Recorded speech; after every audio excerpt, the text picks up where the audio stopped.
Selamat pagi teman-teman dan Ibu Cecil. Saya di sini akan mempresentasikan tentang teknik presentasi bisnis. Sebelumnya, perkenalkan nama saya Desi Marcella dengan NIM 21202055. Mari kita melihat terlebih dahulu beberapa garis besar topik dalam materi ini yang kemudian saya akan bahas untuk selanjutnya. Berikut merupakan garis besar topik dalam materi ini. Yang pertama tentang pengertian dalam presentasi. Yang kedua tentang macam-macam topik dalam presentasi. Dan yang ketiga tentang beberapa tahapan-tahapan dalam melakukan presentasi yang meliputi melakukan persiapan dasar, kemudian membuat isi dan struktur dalam presentasi, kemudian memilih dan menyiapkan alat bantu dalam presentasi, selanjutnya melakukan persiapan akhir, kemudian selanjutnya melakukan presentasi, dan yang terakhir melakukan tanya jawab dalam presentasi. Presentasi adalah suatu kegiatan berbicara di hadapan banyak hadirin atau salah satu bentuk komunikasi. Presentasi merupakan kegiatan pengajuan suatu topik, pendapat, atau informasi kepada orang lain. Berbeda dengan pidato yang lebih sering dibawakan dalam acara resmi dan acara politik. Presentasi lebih sering dibawakan dalam acara bisnis. Tujuan dari presentasi sendiri juga bermacam-macam. Misalnya untuk membujuk, biasanya dibawakan oleh wiraniaga. Untuk memberikan informasi, biasanya dibawakan oleh seorang pakar. Atau untuk meyakinkan, biasanya dibawakan oleh seorang yang ingin membantah pendapat tertentu. Keahlian berbicara di hadapan hadirin merupakan hal yang sangat penting bagi siapapun yang ingin maju.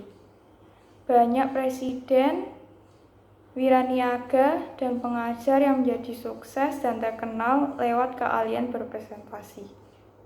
Apa yang dimaksud dengan topik presentasi? Topik presentasi adalah salah satu faktor yang penting dan menentukan apakah presentasi Anda akan menarik bagi audiens atau tidak. Jika topik presentasi yang Anda bawakan tidak tepat, maka tidak mudah untuk mendapatkan perhatian dari audiens. Mengapa topik presentasi bisnis penting? Topik presentasi bisnis memberikan struktur pada informasi berharga dengan menyajikan dalam format yang mudah dipahami.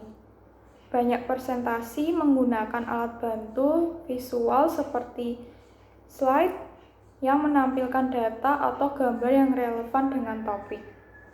Ada banyak topik yang perlu dipertimbangkan saat membuat presentasi bisnis dengan mengetahui audiens dan bidang keahlian Anda sendiri. Dapat membantu Anda menentukan pilihan topik menjadi lebih mudah. Kemudian, renungkan topik yang Anda paling sukai dan menurut Anda paling menarik. Karena dalam berpresentasi, jangan ragu untuk memasukkan gaya dan ide Anda sendiri.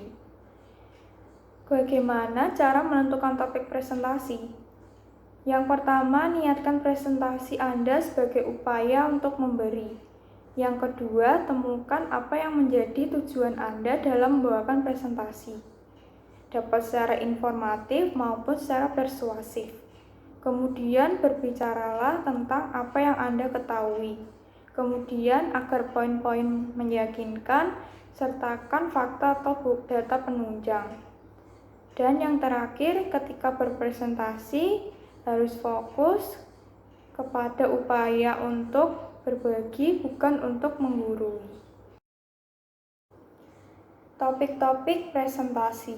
Yang pertama, komunikasi di dunia bisnis. Yang kedua, komunikasi tertulis dengan komunikasi lisan. Yang ketiga, komunikasi verbal dengan komunikasi nonverbal. Yang keempat, negosiasi di dunia bisnis. Yang kelima, berapat. Yang keenam, presentasi untuk menunjang kesuksesan. Langkah-langkah dalam melakukan presentasi. Yang pertama, persiapan dasar dalam presentasi. terdiri dari mempelajari acara. Apakah acara dalam presentasi tersebut, seperti apa temanya, siapa yang mengadakan acara, siapa yang memimpin acara. Kemudian menganalisa audiens. Presentasi bisnis yang dilakukan harus serealistis mungkin dari sisi pendengar. Analisis pendengar perlu dilakukan sehingga Anda dapat mengetahui siapa pendengar Anda. Seberapa besar minat mereka terhadap presentasi ini, seberapa besar pengetahuan mereka tentang topik presentasi ini, dan apa yang mereka harapkan dari Anda selaku penyaji. Mempelajari lokasi. Tempat dan kondisi di mana Anda akan melakukan presentasi sangat berpengaruh atas keberhasilan presentasi. Anda perlu menganalisa lingkungan presentasi, ruangan presentasi yang akan digunakan, tata letak ruangan, keberhasilan fasilitas yang tersedia, dan sebagainya. Sesuaikan lokasi dan tata letak ruangan dengan sasaran presentasi Anda. Yang terakhir, menerapkan sasaran dan tujuan. Biasanya suatu sasaran presentasi yang baik mencakup metode baru. Alasan mengapa presentasi itu dilakukan. Apakah Anda diminta untuk memberikan suatu informasi, menjelaskan metode baru, mendemonstrasikan alat baru, memberikan penjelasan, atau menjual suatu gagasan baru. Di samping itu, sasaran perlu juga mencantumkan hasil yang diharapkan dari presentasi tersebut. Langkah yang kedua dalam atau sebelum melakukan presentasi yaitu membuat isi dan struktur presentasi dengan misalnya mengumpulkan materi terlebih dahulu, melakukan browsing, membaca buku atau artikel dan diskusi. Kemudian setelah mengumpulkan materi, selanjutnya memilih dan memilah materi. Untuk disarankan dalam memilih materi, dari yang paling umum terlebih dahulu, kemudian ke spesifik dan detail. Setelah selesai, kemudian membentuk struktur presentasi. Struktur presentasi yang baik itu dapat menarik perhatian dari audiens. Kemudian Anda juga harus dapat mempertahankan minat pendengar. Kemudian dapat membantu memberikan pengertian yang jelas dan dapat mudah dipahami oleh audiens. Sehingga pesan yang disampaikan atau materinya dapat membantu audiens dalam mengingatnya. Terdapat juga jenis-jenis dalam struktur presentasi, meliputi argumentasi yang logis, paparan yang disampaikan menarik atau tidak, dan struktur yang disampaikan sesuai atau tidak. Langkah sebelum melakukan presentasi yang ketiga adalah alat bantu dalam presentasi. Mengapa perlu menggunakan alat bantu? Alat bantu disarankan untuk dapat menarik perhatian dari audiens, menunjang pengertian, memberi kesenangan, kemudian biasanya dalam menggunakan alat bantu terdapat kesalahan-kesalahan dalam menggunakan alat bantu, seperti terlalu banyak tulisan sehingga membuat audiens bosan, kemudian alat yang digunakan tidak siap atau rusak, bisa juga karena terlalu menarik atau mengesankan. Selanjutnya, terdapat juga beberapa alat bantu yang dapat dipilih dalam melakukan presentasi seperti video, papan tulis, proyektor, sesuaikan saja dengan keadaan dan kebutuhan Anda. Langkah selanjutnya dalam melakukan presentasi yaitu melakukan persiapan akhir. Persiapan akhir dapat dilakukan dengan membuat catatan pembicara seperti ringkasan atau lembar kertas maupun naskah keseluruhan. Kemudian meluangkan waktu untuk melakukan latihan terlebih dahulu. Sebelum melakukan presentasi, melakukan latihan dapat memberikan manfaat dalam meningkatkan kinerja, membantu pengaturan waktu, dan usahakan juga ada umpan balik dalam presentasi. Kemudian yang terakhir, menghilangkan kegelisahan dengan menarik nafas dalam-dalam, memastikan semua siap dan bersikap optimis bahwa Anda mampu dan bisa berhasil melakukan presentasi.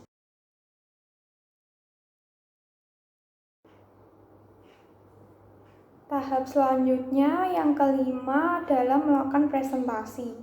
Awali presentasi dengan memperkenalkan diri dengan kalimat yang menarik.